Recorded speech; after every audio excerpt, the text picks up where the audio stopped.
Hello everybody, and today we're going to be talking about Prehistoric Planet. Well, specifically though, the Tyrannosaurus Rex. Now, there may be some scenes I feel like it's a horror movie or a cartoon, or somewhat like Jurassic Park in it, even though there are various scientifically accurate dinosaurs or scientifically accurate creatures that do the best that we can. However, though, we're going to be more focusing on episode 1, The Coast, which has a T-Rex swimming in it. At first glance, you may think that this is something recently discovered or recently theorized and in the paleo community. Recent like our age of dinosaur looks. In reality, though, it dates back to one of the most surprisingest parts. So the first thing was sauropods, swimming sauropods. Remember the time where sauropods were supposedly too heavy that they have to live in water? That's how old it is. But however, though, for the T-Rex, it has a far more different history. Swimming T-Rex had a far more different history. Something that unknowingly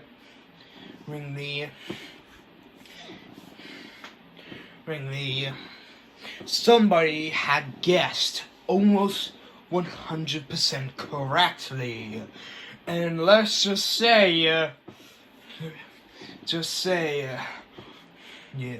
where we're going with this. So, here's some hints.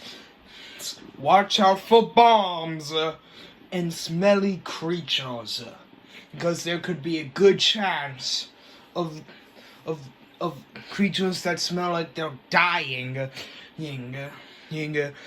to be predators. That's right. All the way back in Jurassic Park, there's a part of the book where there is a swimming Tyrannosaurus Rex. In it, though it's the adult swims. After sleeping, after pretty much eating the dinosaur, the Rex had decided to sleep. Alan Grant, Tim, and Nexie soon later get onto a raft, which was part of a jungle cruise in the book. In it, it's supposed to be connected to the Isla Nublar birdcage and the Dilophosaurus paddock. Due to the fact that the Dilophosaurus keeps spitting, however, though, at the boats, it's unsure if they actually are hunting the boats or people on the boats. And it's a guided tour. It's somewhat of a guided tour, like the kayaks in Jurassic World. Anyways, a normal raft. And one of them actually wakes up the Tyrannosaurus Rex, who then starts acting like an alligator and then starts swimming.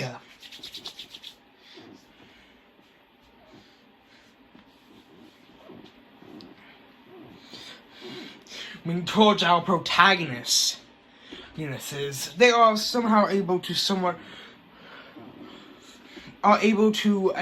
fend off the creature, but still the Rex was there, still trying to attack and eat them.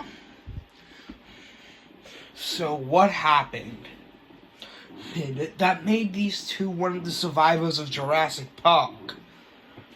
A younger, juvenile T-Rex, also on the island, tried to claim the bigger one's carcass of a hadrosaur, so far that I know, a Myosaurus, as her own.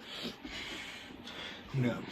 The bigger one soon tries to chase the small one off from her prey. Now, this scene also somewhat reminds me of, well, I'm talking about Prehistoric Planet, of Jurassic Park in another way. The dead Archelon, and T-Rex eating it and not sharing it with the little, far more younger ones, it also resembles that exact scene. Although this time, a baby T-Rex doesn't die in the book. Well, only something like a teenage T-Rex, if not a juvenile. The Nile, well, gets killed. Anyways, in case you, and oh yeah, can I tell you something? Babies also die in Walking with Dinosaurs. Well, baby T-Rexes, that is. Whee! Anyways, it seems like some parts of the book are actually turning out to be real.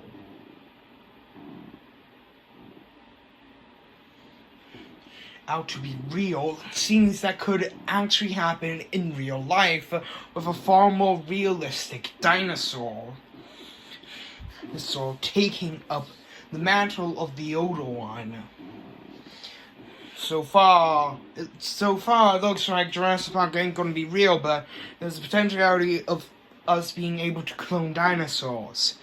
And if somebody wants to make money off of it by building a dinosaur theme park where they try to do their best to keep them well kept on an island and have a computer system, well,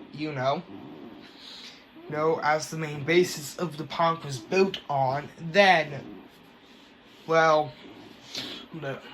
that's Jurassic Park. Even if it's a zoo and it's built on a system of a computer, it wouldn't, and would still somewhat consider to be a Jurassic Park.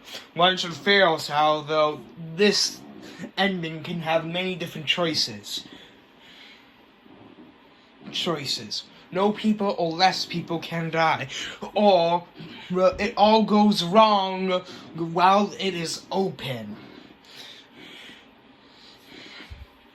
Anyways, I just kind of want people to at least somewhat be remembered of this pretty unassuming scene in Jurassic Park where it turns out that fiction wasn't all that far from reality.